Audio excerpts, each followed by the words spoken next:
Mbere yo kukubwira ikintu kimwe gikomeye utari uzi cyangwa se kibyihishe inyuma, reka dusubire inyuma gato cyane mu myaka, dutangirane n'agakuru k'umunota umwe cyangwa ibiri, ariko gahatse isomo rikomeye cyane ukeneye kumenya no kwiga kugeza iyi saha.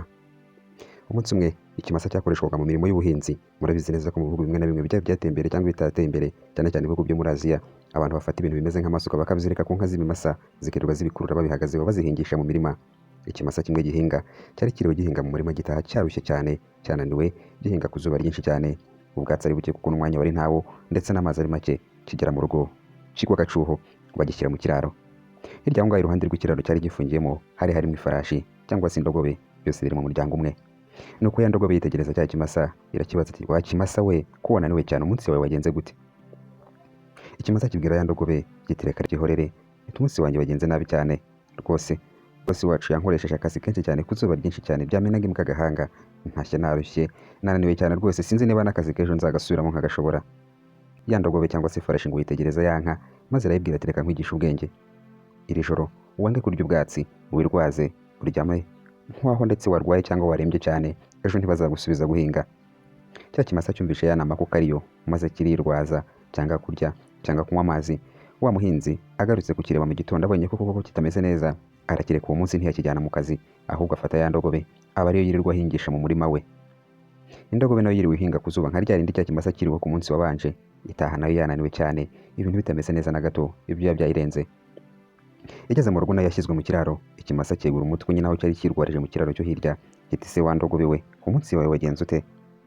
Indogobe iti wareka wa, byihorere, ati gusa igikomeye cyane si uburyo umunsi wanjye wagenze, atavuga igifite agaciro, ni amakuru numvisha atariho ivumbi. Ikimasa kiti se wumvisha ayahe makuru? Indogobe iti numvisha amakuru, uyu bosi wacu cyangwa se uyu nguyu uduhingisha avuga ko nugomba kurwara ukaremba cyane, ejo azahamagara umuboshozi cyangwa se umubazi akajya kukubaga ngo kuko ntacyo uzaba ukimumariye. Iti rero byaba byiza ugize bwangu ukabyuka ukarya, ejo ugasubira mu kazi. Ikimasa cyabyumvishe vuba, kirabyuka koko kirarya, kinywa n'amazi. Umuhinzi agarutse abona cyatangiye kumera neza, kukivuza n'ibindi bitandukanye, arabihagarika arabyihorera. Mu by'ukuri iyo ndogobe yabwiye ikimasa ko yumvishe inkuru y'uko bashaka kukibaga. Iyo nkuru ntayo indogobe yari yumvishe, ahubwo iyo ndogobe yabonye neza mu by'ukuri ko niguma kubwira ikimasa kwirwaza, ari ikomeza gukora imirimo yacyo, maze igisaba cyangwa se igitegeka kibeshye kinyujije mu buriganya n'amanyanga ko yumvishe amakuru y'uko bagiye kukibaga ngo kibyuke nyine cyongere kirye gisubire mu mirimo yacyo. Inama ikomeye cyane ushobora gukora kuri iyi nkuru ni uko umuntu ashobora kukugira inama bwa mbere nziza cyane, ariko ukagenda kugira inama nyinshi cyane nziza, bituma umugirira icyizere kirenze rimwe na rimwe icyo wakabaye umugirira. Bikaba bishobora gutuma inshuro ikurikiye akubeshya, akakuyobya. Uwakubereye intangiriro y'inama nziza ziguteza imbere, uwo ashobora kuzakubera intangiriro y'urupfu, bitewe n'uko akenshi abantu bagira abandi inama ku bintu bitabangamira inyungu zabo, cyangwa se bidafite icyo biza kubahombya, ahubwo bibafitiye umumaro. Umuntu ashobora kukugira inama rimwe y'iterambere n'ubwa kabiri, ariko yabonye inama agiye kukugira izabangamira iterambere rye, arahindukira akakuyobya. Isomo rikomeye cyane rya mbere wakura kuri iyi nkuru ni uko guca akenge cyangwa gukora atari ukwihunza inshingano, ahubwo ari ukuzikorana umutima ukeye kandi wishimye. Inama ya kabiri cyangwa se isomo rya kabiri ni uko mu kugira inshuti uba ugomba gucenshura no kwitonda mu nama ziguha, kuko waguhaye inama nziza bwa mbere, ubwa kabiri ashobora kuguha inama yo kukwicisha cyangwa se kuguta mu kagozi, bitewe n'uko yamaze kubona neza ko iyo nama naguha inama nziza iza kubangamira inyungu ze cyangwa se ikamuhombya.